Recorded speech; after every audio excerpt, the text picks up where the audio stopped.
이 사건은 1982년 10월 17일에 공소시효가 끝남으로써 이제는 범인을 붙들어도 처벌할 수가 없게 됐다.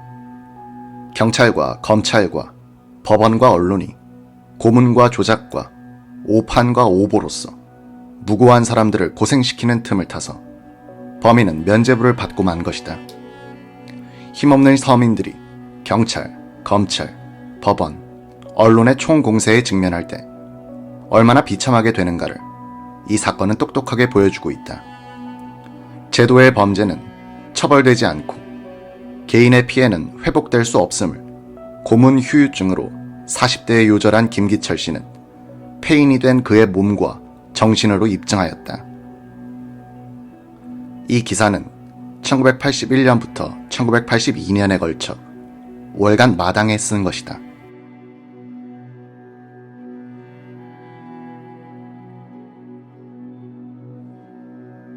각고의 영광이란 수사 비화 소개 기사의 제목은 기자들도 이들 2대 진범에 대해선 추호의 의심도 갖지 않고 있었음을 보여주는 증거이기도 했다. 이런 보도 태도는 한국 언론의 사실 인식과 진실 확인의 수준과 도덕성을 단적으로 보여주는 것이기도 했다. 기자들은 확정 판결 훨씬 이전에 무죄 추정인들을 범인이라고 불러 스스로의 언론 재판에서 유죄를 확정시켜버린 다음 그들이 범인이란 전제 아래서 기사들을 써갔다. 최영옥 씨 등을 범인이라고 보고 있는 것은 검찰의 견해인데 기자들은 자신의 판단 기능을 일단 정지시키고 이 검찰의 견해에 그대로 편승한 것이었다. 이것은 언론이 스스로 진실 확인 의무를 내버리고 그 의무를 검찰의 판단 기능에 양도한 것과 같은 자세였다. 검찰의 판단에 잘못이 생기면 그것과 합치돼 있는 언론의 보도 방향도 뒤죽박죽 될 터였다. 기자들이 검찰 발표 내용을 의심 없이 그대로 받아들이지 않을 수 없었던 까닭이 있긴 했다.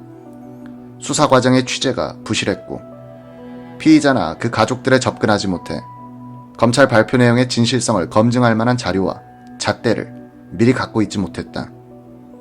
이와 함께 사회부 기자들이 갖고 있는 검찰에 대한 상대적인 높은 신뢰도가 또한 그런 방향으로 작용했을 것이다. 당시엔 확정 판결 이전에 형사 피의자를 어떻게 보도해야 하느냐에 대한 지침이나 기준이 한국 언론엔 확립돼 있지 않다는 점도 그나 사건 보도에서 착오를 빚게 한 요인이 됐다. 몇몇 기자들이 의심을 갖기는 했다. 그때 합동통신의 검찰 출입 기자였던 신상욱 씨는 김금식 씨의 불법 출소 문제는 아무래도 납득할 수가 없었다고 했다. 아무리 교도 행정이 썩었다고 해도 그 정도로 부패하지는 않았다는 생각이 들더군요.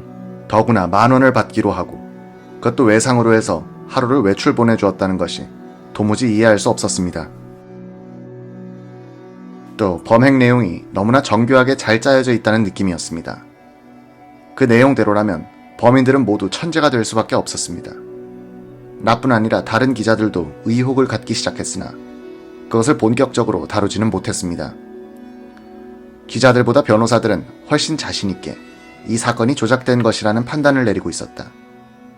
최형욱 씨의 고모부는 부산의 한봉세 변호사를, 대구의 교도관 가족들은 대구의 박찬 변호사와 부산의 서윤학 변호사를 각각 변호인으로 선임했다.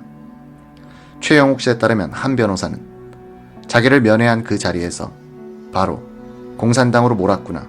걱정할 건 없지만 1년은 고생해야 될 것 같다. 라고 말하더란 것이다. 서윤학 변호사도 기록을 검토해보니 단박에 피고인들이 무고하다는 것을 알 수 있겠더라 라고 했다.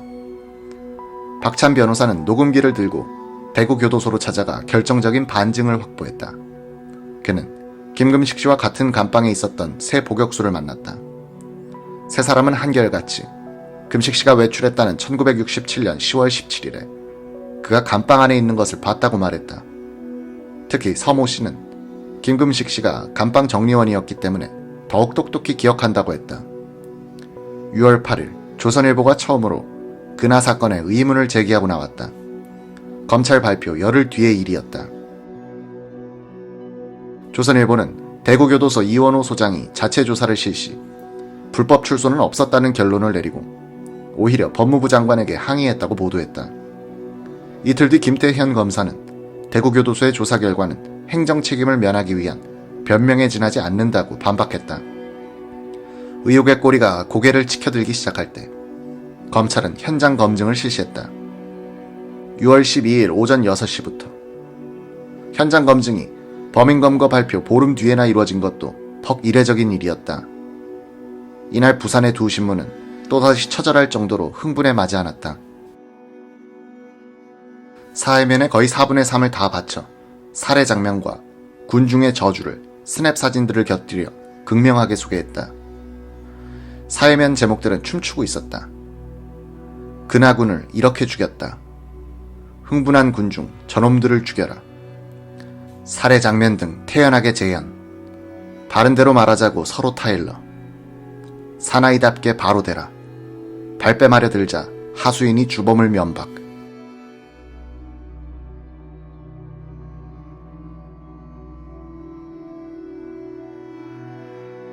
부산일보는 구경꾼들이 짐승 같은 저놈들을 저렇게 데리고 다닐 것이 아니라 코를 꿰어 끌고 다녀야 한다고 저주했다고 썼다.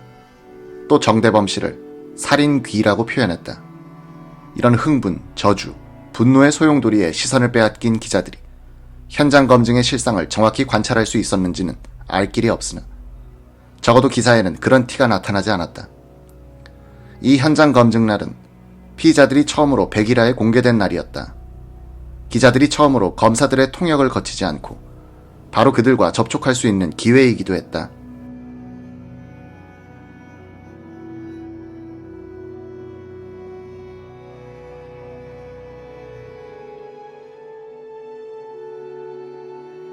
이날 현장 검증의 우등생은 정대범 씨였다. 그는 자신의 범행을 보여주고 싶어 안달이 나 있는 사람처럼 행동했다.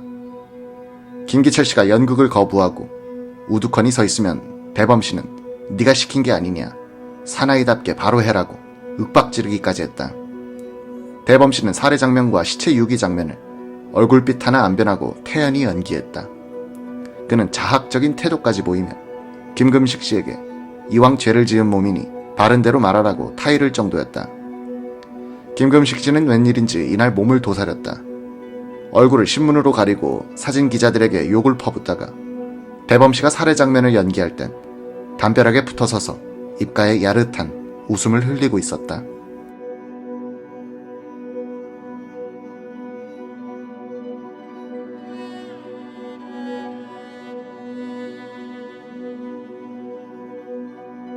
그는 피둥피둥 살이 찐 건강한 모습이었다. 감방에서도 수갑을 차고 있어야 했던 기철 씨나 형욱 씨와는 달리 그는 감방 안에서 호의호식했던 것이다. 그는 부산 지은역에서 기철 씨 및 대범 씨와 만나는 장면에 와선 연기를 거부했다. 그게 공개적으로 검찰의 협조를 거부한 것은 이번이 처음이었을 것이다. 현장 검증은 다음날 새벽까지 계속됐다. 최영욱 씨가 현장 검증에 끌려 나온 것은 밤중이었다. 4명의 연기자들은 2패, 꼭두각 씨와 사람으로 갈라졌다. 기철 씨와 형욱 씨는 와본 적이 없다. 그런 건 모른다고 현장 검증을 끝까지 거부했다. 검사들의 놀이개가 된 대범 씨와 금식 씨는 이런 기철 씨와 형욱 씨에게 욕설을 퍼붓고 빈정대기도 했다. 낮에 현장 검증을 거부했던 금식 씨는 밤에 와선 다시 적극 협조자로 돌변해 있었다. 그는 낮에는 아는 사람들이 많아 그랬었다고 했다. 이 현장 검증에서 서윤학 변호사는 주연 배우의 중요한 실수를 발견, 회심의 미소를 짓고 있었다. 왼손잡이인 정대범 씨는 근하군의 입을 손수건으로 틀어막은 다음에 뒤에서 오른팔로 목을 조르고 왼손에 쥔 칼로 그나의 왼쪽 가슴을 찌르는 신음을 했다.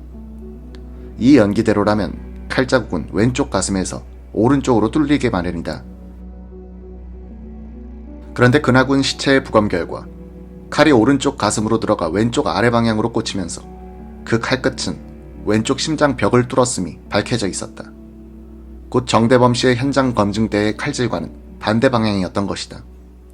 서 변호사는 또 정 씨가 범행 때 입었다는 옷에서 핏자국이 하나도 없는 것을 발견. 더욱 자신감을 굳혔다.